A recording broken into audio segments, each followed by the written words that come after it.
Imagine God himself offering your nation a clear sign, and your king says no. Isaiah 7 is the story of a leader who refuses heaven's help.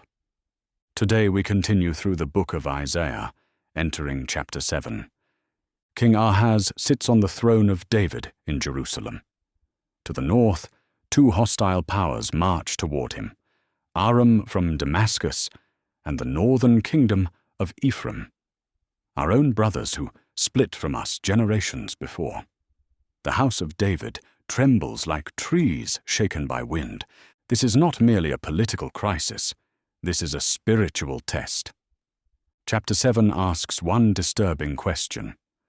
What happens when God offers a sign, and the leader is too afraid to accept it? The chapter unfolds toward that mysterious sign, a young woman, a child, and a name that echoes through our history, Immanuel. And it came to pass in the days of Ahaz, son of Jotham, son of Uzziah, king of Judah, that Rezin king of Aram and Pekah, son of Remaliah, king of Israel, went up toward Jerusalem to war against it. But they could not prevail against it. The verse opens by naming the time and the players. King Ahaz, descendant of David. Against him march Rezin, king of Aram, and Pekah son of Remaliah, who rules the northern kingdom from Samaria. The text gives away the ending. They could not prevail. This is not suspense. This is verdict. Why do they fail? Not because these kings lack military strength. Their very goal is misaligned with divine order. Their objective is not mere conquest, it's replacement. They seek to dismantle the Davidic line and install a fabricated king of their own choosing. And once the war is framed as an assault on covenantal structure rather than territory, its failure is already sealed. Legitimacy cannot be engineered. They could not prevail doesn't mean they lacked strength. It means their strength had no grip. Prevailing requires resonance between action and the deeper current of reality. Even flawed Jerusalem stands inside a divine process. The invaders stand outside it. So their assault collapses inward, motion, noise, pressure, but no traction. Here's the prophetic logic. The enemy's failure is not due to walls or strategy. Jerusalem at this moment is being judged, not destroyed. Judgment preserves structure. Destruction dissolves it. The siege stalls because, in Isaiah's frame, heaven hasn't finished speaking. Prophecy is still active, and therefore conquest cannot yet finalize. And that's the real danger. Not the siege, what the siege does to the heart. It was reported to the house of David that Aram had joined forces with Ephraim, and the heart of the king and the heart of his people trembled, like the trees of a forest trembling before the wind. Information becomes power before armies arrive.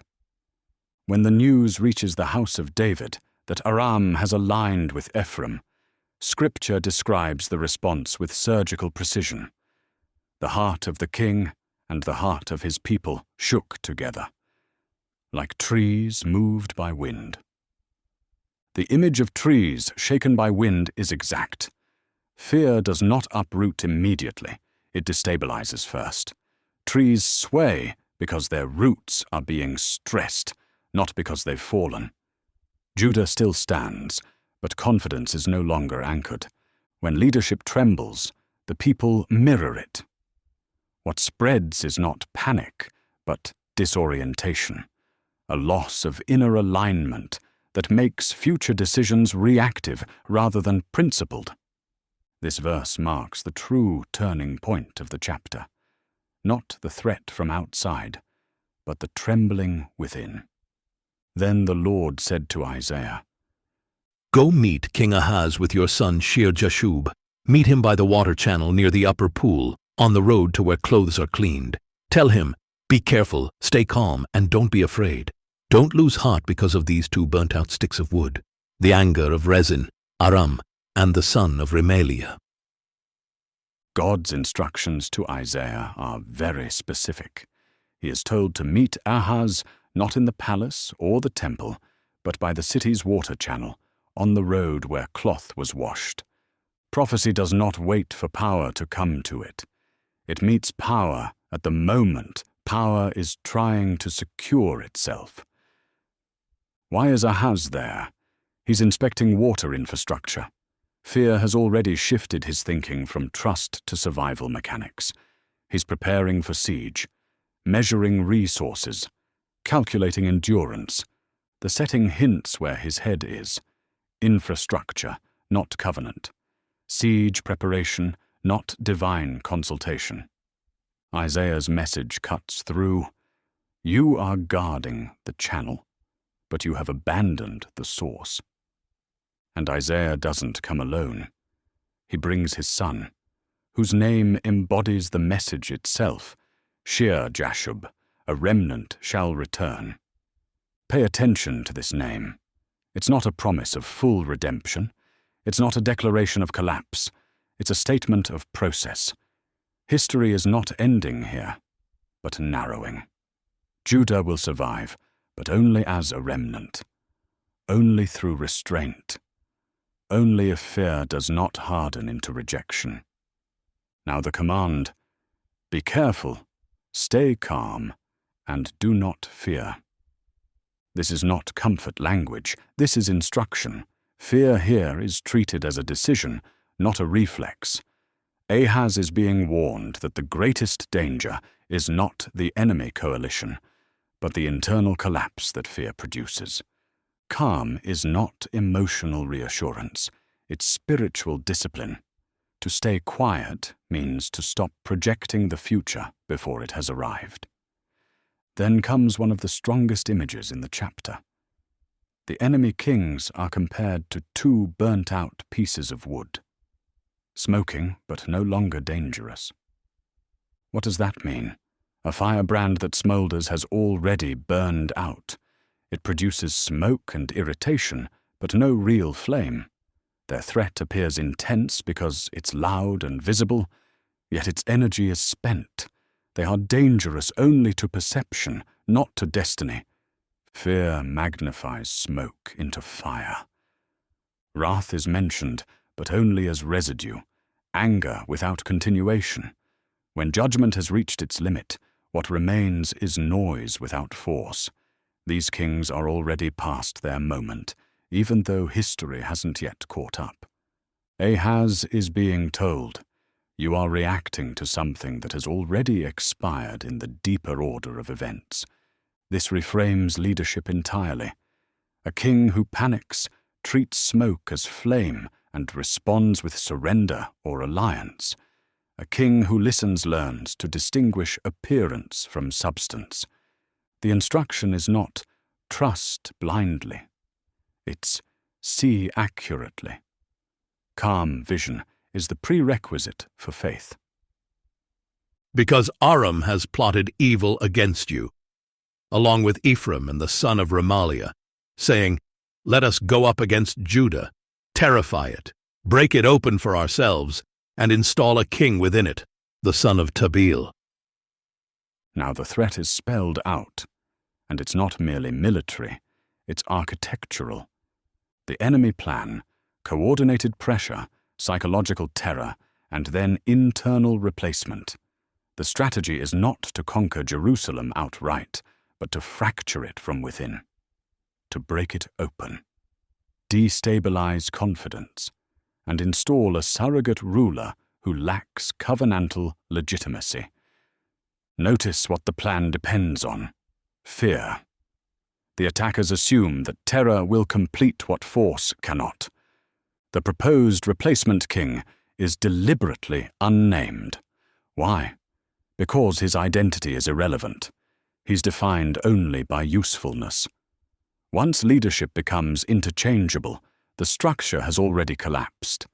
But Judah's structure has not collapsed. It's trembling, but intact, and that distinction is decisive. Here's the deeper irony. The plot relies on fear to open the city, but fear is already doing their work for them. The real battle is not at the walls, it's inside the king's heart. So says the Lord God, neither shall it succeed nor shall it come to pass. When God says it shall not stand, He's revealing that the enemy plan lacks inner coherence. Evil can assemble force, but it cannot sustain reality without divine permission. It shall not come to pass. In Isaiah's prophetic frame, history itself moves according to divine pattern, and what stands outside that pattern cannot endure. This is a complete verdict. But now we need to understand why. For the head of Aram is Damascus, and the head of Damascus is Rezin. And in another 65 years, Ephraim shall be broken, no longer to be a people.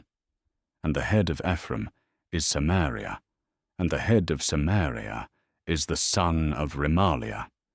If you do not believe, it is because you cannot be believed. This verse reduces empires to their ceilings. The head of Aram is Damascus, meaning Aram has no transcendent claim beyond its capital. It lacks covenantal extension. Rezin is named as the terminal point. No dynasty, no future line. Then the prophecy about Ephraim, not tactical, but historical.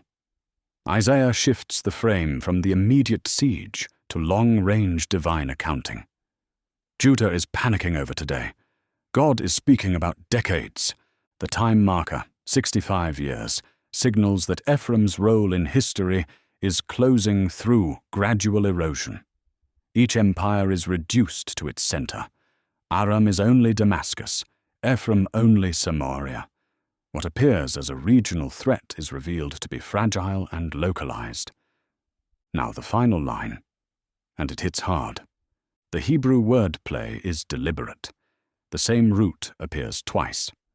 Most translations render it, "If you will not believe, you will not be established," or "If you do not stand firm in faith, you will not stand at all."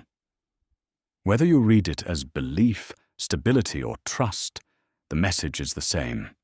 Inner alignment and outer standing are inseparable. On the surface level, it confronts Ahaz directly. If he does not stabilize himself inwardly, his kingship cannot stabilize outwardly. On the deeper level, the verse speaks to Israel across time. The same principle applies collectively. Return, sovereignty, and survival can exist without completion, but they cannot endure without inner anchoring. Whenever Israel fails to stand inwardly, standing outwardly becomes precarious. So the stage is set. Ahaz now faces a choice, and what happens next changes everything. And God continued to speak to Ahaz, saying, "Ask for yourself a sign from God, your God. Ask it either in the depths or in the heights above." These verses mark a turning point in tone. God speaks again, not because Ahaz has responded well, but because silence would allow fear to finalize itself into policy. The offer of a sign from the depths or from the heights above defines total scope, no limitation, no excuse, no middle ground. Ahaz is being given access to confirmation across all levels of reality. But these verses don't elevate Ahaz. They corner him. God is narrowing the space where fear can masquerade as piety. But Ahaz said, "I will not ask, and I will not test God." On the surface, the refusal to ask for a sign sounds reverent, invoking humility, avoiding testing God. Yes, Torah warns against testing God. But here, God himself commands the test, making Ahaz's refusal all the more telling. He's not refusing out of faith. He's refusing because he has already committed himself to an alternative strategy. and he does not want divine interference to disrupt it. The language is carefully chosen to sound righteous while preserving control. By saying he will not test God, Ahaz shields his fear behind religious vocabulary. This is precisely what makes the moment so severe. When piety is used to block prophecy, disbelief no longer appears as rebellion. It appears as virtue. He refuses the sign because a sign would force a decision. God offered to enter Ahaz's emotional reality. Ahaz declines because that encounter would expose his fear. False humility is a shield for anxiety. Ahaz prefers uncertainty to clarity. Why? Because clarity would demand inner change. The refusal locks fear into place and seals the coming consequences. A sign would have reunited Ahaz's fractured heart and mind. By declining, Ahaz chooses fragmentation. Invoking God's name here is especially tragic. Sacred language is used to avoid sacred encounter. Ahaz reverses the verse's logic. God said, "Ask." Ahaz says, "I will not." This is the moment faith collapses into stasis. When revelation is offered and refused, the spiritual channels close, not because God withdraws, but because alignment is rejected. And now the tone shifts. Hear now, O house of David. Is it too little for you to weary men, that you weary my God also? Isaiah no longer speaks only to Ahaz. He addresses the house of David. The failure has expanded from a personal lapse to a dynastic breach. Wearying men means political manipulation, playing allies, advisors, and prophets against one another, exhausting prophetic counsel with evasions, hiding fear behind pious language. Ahaz says he will not test God. But this is false religiosity, turning moral confrontation into polite deflection. Then the key phrase, "Weary my God also." God is wearied when his moral will is blocked from entering history. Ahaz's refusal to trust actively prevents divine guidance from shaping reality. The failure now affects the destiny of kingship itself.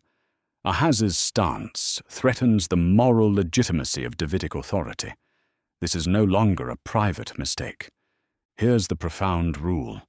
Fear is human weakness. Spiritual evasion is moral failure. Verse 13 marks the moment Ahaz crosses that line. God can work with fear. God cannot work with refusal disguised as piety. National revival without moral openness becomes hollow. Leadership without spiritual courage corrodes legitimacy. Divine patience ends not with weakness, but with obstruction. Once Ahaz refuses the offered sign, the chapter changes. From this point on, Isaiah is no longer negotiating with the king's fear. He is announcing what history will now have to teach. And what comes next will echo for generations. Therefore the Lord himself will give you a sign. Behold, the young woman is with child, and will bear a son, and she will call his name Immanuel. Isaiah 7:14 presents a sign given during fear and political instability, framed in language that is intentionally rich and resonant. The verse speaks of a young woman who will conceive and bear a son. The child's name, Immanuel, becomes the heart of the message. The sign is not a spectacle meant to shock. It's a birth that carries meaning. Divine presence has not withdrawn from history. The focus is not on how extraordinary the conception is, but on what the birth signifies. God remains actively involved with his people at precisely the moment they feel most vulnerable. On one level, this speaks to the immediate crisis. A child will be born in that generation. and before he reaches the age of moral discernment, the political threat will have passed. The sign is concrete, temporal, measurable. Reassurance to the house of David that continuity holds. On a deeper level, the verse describes a recurring spiritual pattern. A child is born into a world marked by threat and anxiety, and his very existence testifies that abandonment is an illusion. The name Immanuel functions as a declaration rather than a label. God is with us, not after the crisis passes, but within it. The birth described here symbolizes hope emerging from within uncertainty itself. Rather than removing struggle, the sign teaches how divine nearness accompanies it. Faith in this reading is not rooted in dramatic interruption of nature, but in recognizing holiness embedded within life as it unfolds. Isaiah 7:14 communicates that redemption and divine companionship enter the world through history, not outside it. The sign does not cancel human fear instantly, but reframes it, teaching that God's presence is already woven into the process of time, growth, and becoming. Pause here for a moment. This is where Isaiah does something remarkable. He doesn't just announce a sign and move on. He pauses history itself and gives us a name that must be heard, not only in his generation, but in ours. A name that carries the weight of covenant, the promise of presence, and the mystery of how God enters the world when all human plans have failed. Let the name settle. Immanuel, God with us. Immanuel, God with us in every darkness. Immanuel is both the child and the message. God entering the world in a way you can point to, and a presence that continues walking beside us. When fear rules the hour, when kings fail and prophecy is resisted, God does not withdraw upward. He descends inward. That is why the sign is a child. Children do not explain God. They carry him simply. They survive him forward. Immanuel is not the miracle that was asked for. It is the miracle that arrives after refusal. When faith will not rise, God descends. When leadership collapses, life continues. Immanuel is the midpoint between exile and redemption. Before redemption, God is hidden. After redemption, God is revealed. Between them, God is with, not above history, not outside judgment, but with us until faith learns to stand again. Let that truth rest for a moment. This name, Immanuel, holds many layers of Jewish meaning through history without contradiction. It speaks to the immediate crisis in Ahaz's day, when enemy armies surrounded Jerusalem and fear gripped the throne. It speaks to our people's experience across the centuries that followed, in siege and in safety, in exile and in return, when kings failed and when simple faith endured. The sign was given not because Ahaz deserved it, but because God's commitment to the house of David runs deeper than one king's fear. Even when leadership fails, even when trust is refused, divine presence does not abandon the process. It simply changes form, wrapping itself in time, in growth, in the patient unfolding of history. Immanuel testifies, we are not alone. But the chapter does not end with poetry. It ends with consequence, and the consequences unfold with the same patient precision as the sign itself. Curds and honey he shall eat, when he knows to reject evil and choose good. This verse functions as a time marker, not a menu.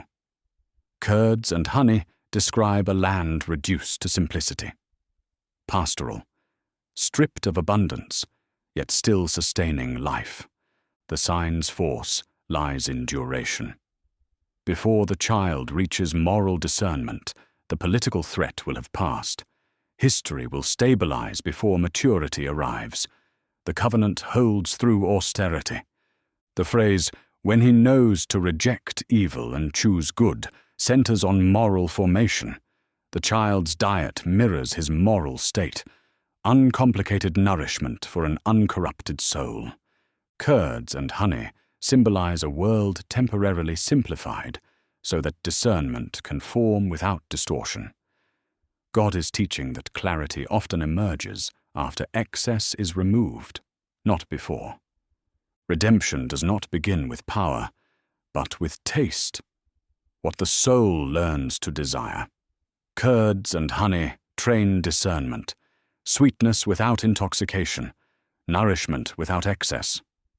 Before history can choose rightly, a generation must learn to feel the difference between good and evil, not just name it. Curds and honey signify a world reduced to what can still sustain holiness. When higher clarity is unavailable, God preserves discernment through taste, not intellect. Moral knowledge survives as instinct. When fear dominates, the soul cannot process complexity. God simplifies life so the heart can breathe again. Discernment, choosing good and rejecting evil, cannot emerge in chaos. It forms when reality is simplified enough to become legible. Before corruption, good and evil are intuitive. After corruption, morality becomes abstract and contested. Curds and honey belong to a simplicity where truth is felt rather than debated. When kings fail, God teaches children. When abundance confuses, God simplifies. Immanuel learns to choose not because the world is fixed, but because it has been made quiet enough to hear the difference. For before the child knows to reject evil and choose good, the land whose two kings you dread will be abandoned. This verse provides the explicit time limit that anchors the entire sign. The prophecy is not vague comfort. It's a measured forecast. Before moral discernment matures in the child, the political threat dissolves. Scripture now names the fear directly. The two kings you dread. Isaiah exposes the gap between perception and reality. What terrifies Ahaz is already scheduled to end. The sign thus proves that history is moving faster than fear. The same phrase used earlier to describe moral discernment now marks the expiration of evil power. This is precise symmetry. As discernment awakens in holiness, confusion collapses in the nations. Evil does not fall because it's attacked, but because its time has run out.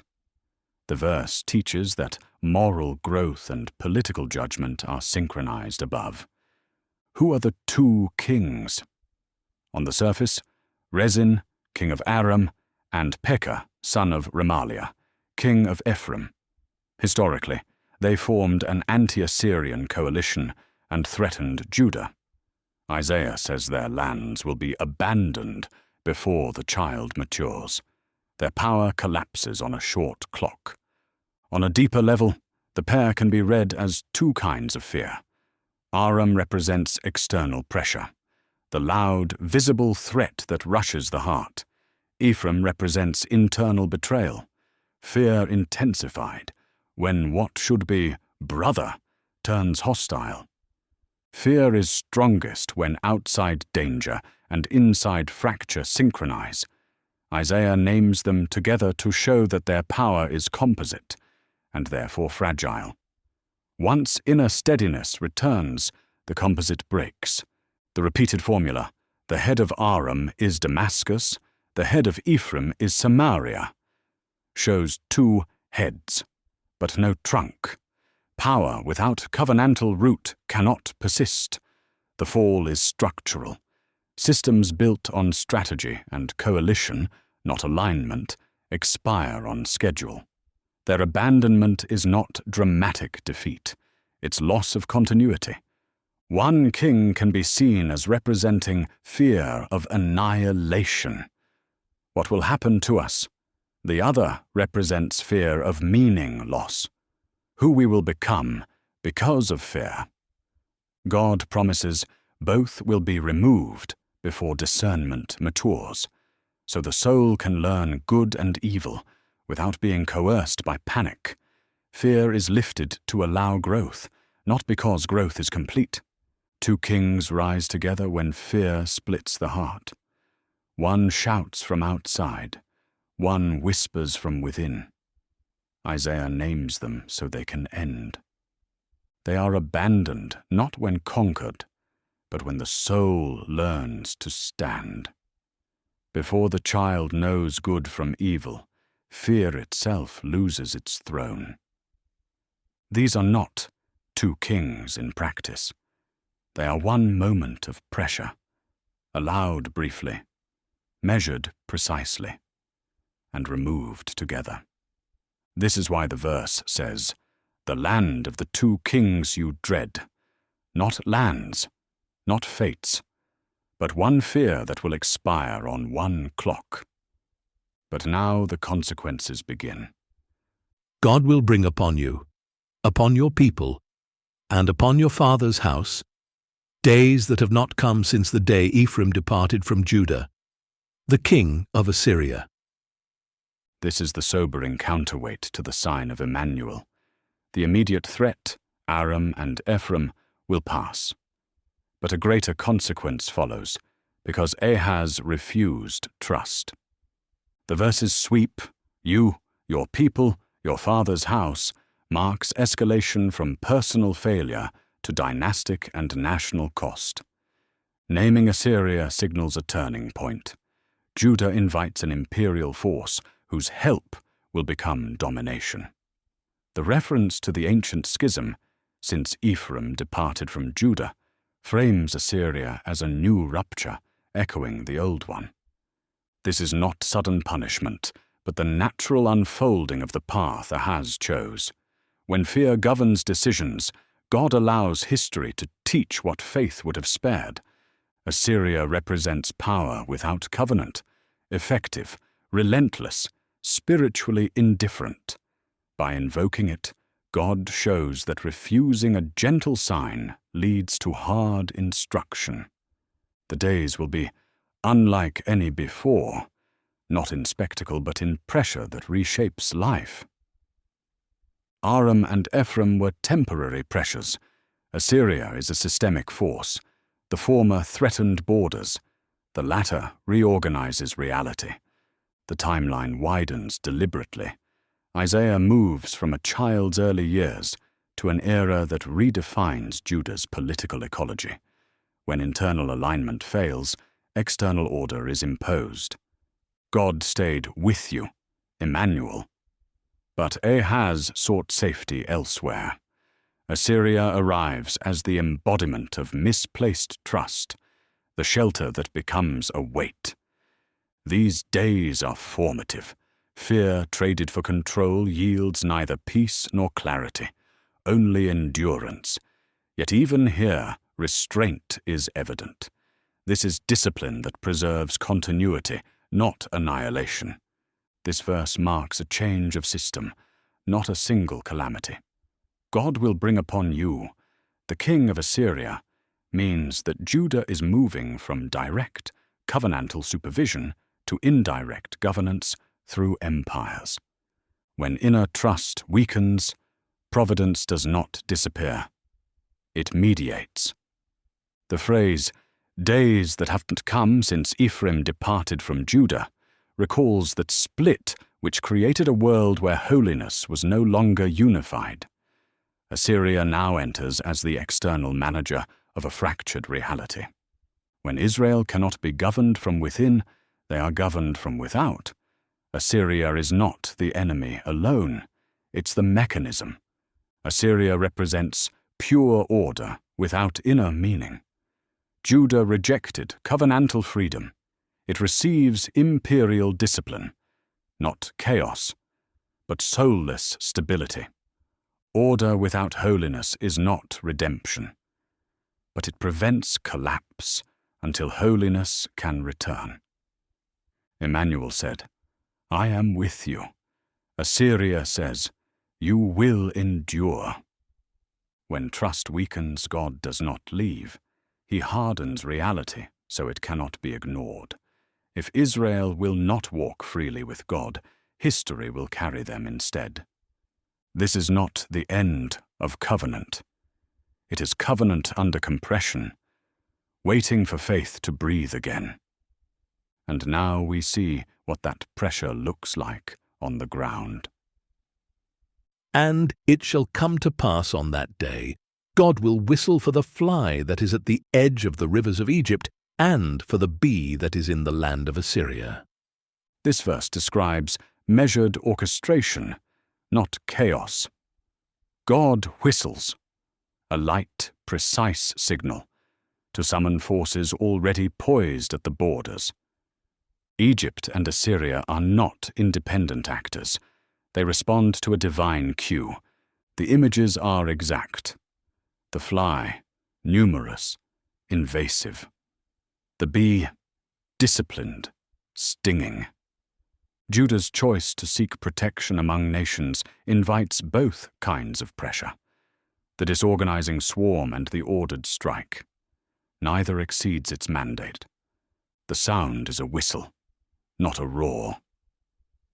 God does not need spectacle to move empires. The fly unsettles daily life. The bee ends illusions of safety. This is how a kingdom breaks. Once a people listens more to fear than to God, God teaches through sensory pressure, recalibrating attention back to essentials. There's intimacy in the whistle. These forces are close enough to hear it, meaning the world is already tuned to divine direction. Egypt, the fly, represents pull toward familiar dependencies. Assyria, the bee, represents imposed order. When trust falters, life oscillates between nagging distraction and sharp constraint. Both are temporary tutors meant to return the heart to stillness. The fly symbolizes restless thought. The bee symbolizes piercing consequence. When faith is avoided, God does not argue. He reorders sensation. Annoyance and sting awaken discernment. The whistle signals mercy. Pressure arrives on command, and therefore leaves on command. The geographic precision is notable. Egypt and Assyria mark the two ends of Israel's historical orbit. God summons both to show that dispersion and domination are bounded instruments. The whistle proves sovereignty. Empires move because the decree has shifted, not because Judah has lost relevance. The governance mode has changed, not the covenant. Pressure is calibrated, not random. Attention is retrained through sensation. Distraction and discipline are temporary tutors. Annoyance and sting awaken discernment. Empires respond to decree, not chance. When gentle guidance is refused, God whistles, and history answers, precisely, briefly, and with purpose. But what does that pressure actually look like? Verses 19 through 25 show us in detail. The land fills with occupation. And they shall all come and settle in the steep ravines, and in the clefts of the rocks, and on all thorn bushes, and on all pastures. The forces summoned by God's whistle occupy every stratum: ravines, rock clefts, thorn bushes, pastures. Jerusalem stands, but Assyrian forces control the surrounding countryside. This is siege without capture. Pressure meant to force submission, not destruction. The land loses its honor. On that day God will shave with a hired razor, beyond the river with the king of Assyria, the head and the hair of the feet, and it will also sweep away the beard. Shaving removes honor, not life. Calling Assyria a hired razor is decisive. Judah pays for what wounds it. By seeking Assyria's help, Ahaz turned a tool into a master. Head, feet, beard, all removed to show total loss of dignity. Yet shaving implies regrowth. The covenant is compressed, not cancelled. The economy contracts to survival. And it shall come to pass on that day that a man shall keep alive a young cow and 2 sheep. A single cow, 2 sheep. The household survives, but without surplus or security. Judah lives on, pared down to essentials so continuity is preserved. The diet simplifies to mercy. And it shall come to pass that from the abundance of milk they give, he will eat curds. For curds and honey shall every one eat who remains in the land. Here's the paradox. Scarcity produces abundance of a different kind. Curds and honey reappear. The same foods that sustained Immanuel's formation now sustain the remnant. Moral rebuilding and material survival follow the same rule. Simplicity enables clarity. The vineyards become thorns. And it shall come to pass on that day, every place where there were 1,000 vines worth 1,000 silver pieces shall become briars and thorns. The collapse of investment. Vineyards valued at 1,000 for 1,000 revert to thorns. Soldiers are present. Civilians are gone. The land is abandoned, not cursed. Thorns grow because no one is left to tend. The tools become weapons. With arrows and with bow, one will come there, for all the land will be briars and thorns. Where vineyards once required pruning hooks, now entry requires weapons. The land has shifted from cultivation to danger. Former vineyards have become war zones, functionally, not metaphorically. Judah has lost not only productivity, but confidence in continuity. The hills become pasture. And all the hills that were once hoed with the hoe, you will not go there for fear of briars and thorns. They will become a place for sending cattle and for treading sheep. Hills that required constant labor are now avoided. The shift to grazing marks retreat from investment to survival. Sheep and cattle replace crops because they require minimal oversight. This is what happens under occupation. Complex systems give way to mobile subsistence. The land isn't dead. It's been reduced to bare continuity. Isaiah's final image is quiet and exacting. The land is waiting. And that brings us to the end of the chapter.